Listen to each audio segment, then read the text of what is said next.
Hello super friends and welcome back to my channel. For today, we're going to be having an up close and personal look at the Between Two Dooms Aquaman Ocean Master Black Manta 3-pack that was offered as the exclusive by Mattel for their DC Comics Multiverse action figure line for this year's San Diego Comic-Con 2018.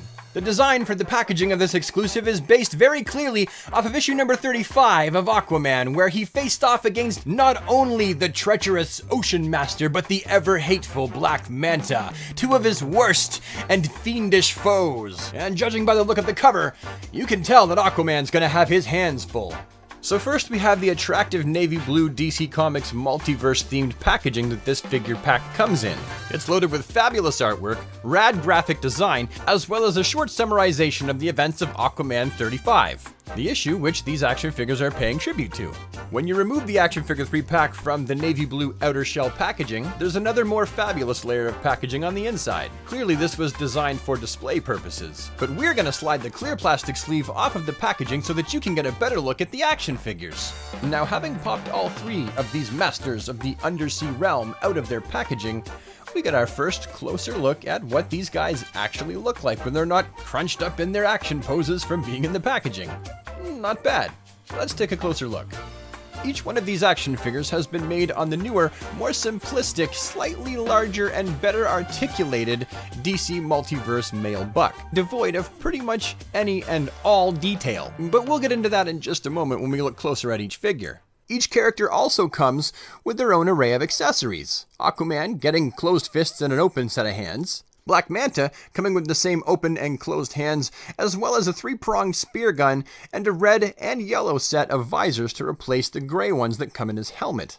And the same as Aquaman and Black Manta, Ocean Master also comes with the exact same hands, as well as a single-pronged spear gun. The similarity of Black Manta and the Ocean Master's spear guns are A, comic accurate to the issue they're based off of, and then B, also tells me they must shop at the same spear gun superstore. Spear guns are us. Let us put you on the sharp end of a deal today.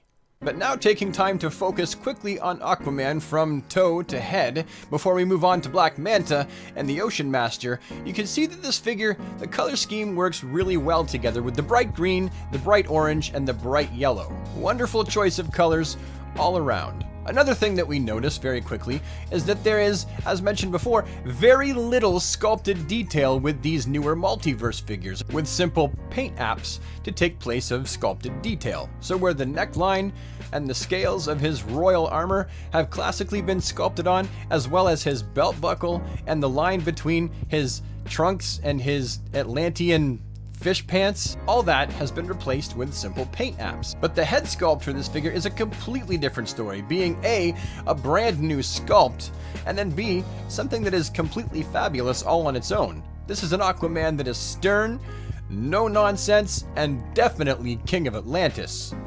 And now we're looking at Black Manta.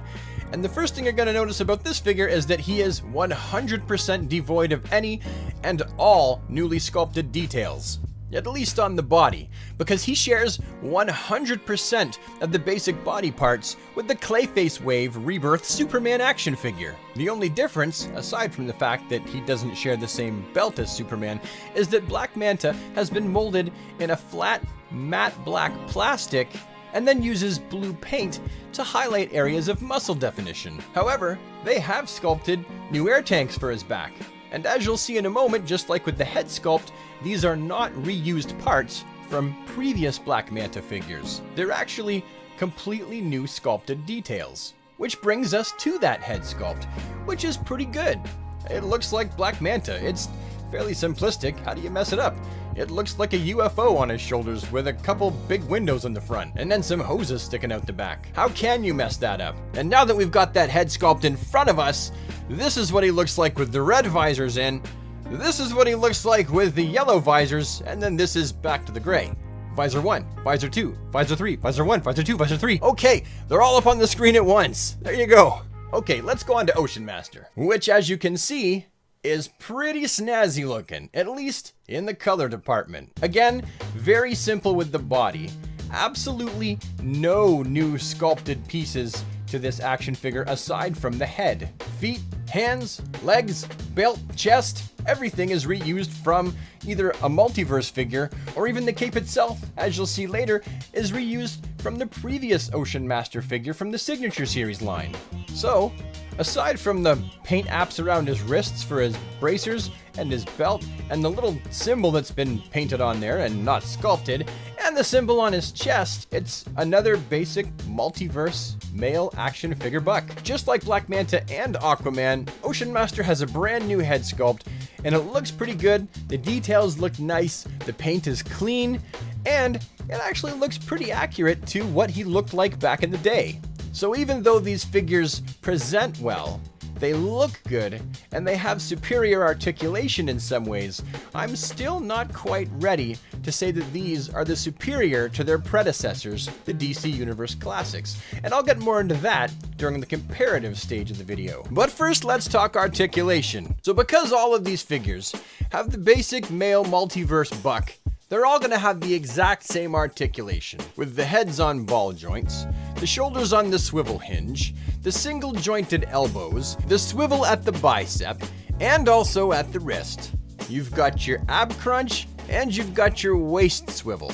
The groins are all on non-drop hinge ball joints, with articulation at the top of the leg, and also having double jointed knees, and single jointed non-rocker ankles. I feel like now's a good time to point out that, as you can see, I had to give Aquaman a nice hot water bath because his waist was stuck right out of the package and I couldn't swivel him whatsoever. So just be careful if you find any stuck joints on these figures to use a blow dryer or warm water to loosen them up, otherwise they might snap.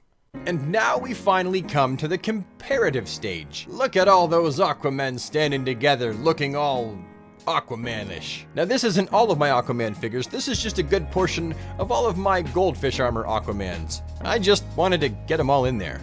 But seriously, I wanted to compare him to the other Aquaman figures that Mattel has offered that are more like the DC Universe Classics. And this is where we get to the idea of, are or are these not better than the DC Universe Classics? And at this point, I'm not convinced because, as you can see, aside from the Super Friends Aquaman, which is really based off of the cartoon, the other Aquaman figures, all of them have sculpted details, while this one, not so much. So while I really like this figure and I accept the multiverse for what it is, I'm not convinced that these are better. For Black Manta's comparison shots, I brought in the DC Universe Classics Black Manta and also the Total Heroes version. I do have the new 52 version up on the shelf, but I mean, you've seen that shelf and it's dominoes if I try and take him down. But as you can see, they're all roughly the same scale, and I mean, I like all of these Black Manta figures. Honestly, it's hard for me to decide whether I like the DC Universe Classics version better or this one with all of its interchangeable goggles. I think I actually like this one better than the DC Universe Classics version, although the accessories for the DC Universe Classics one are better. And finally, I compare Ocean Master to the only other Ocean Master figure I have, and that's the DC Universe Classics Signature Series version. You can tell that both of these figures are made from completely different parts, except for the fact that they share the exact same cape. But it's still very cool to get Ocean Master from two different eras in his existence. But honestly, I think that the Signature Series version of Ocean Master is actually better than this version. The Signature Series version actually has the sculpted detail around his wrists and also for his belt. The Signature Series version is just better.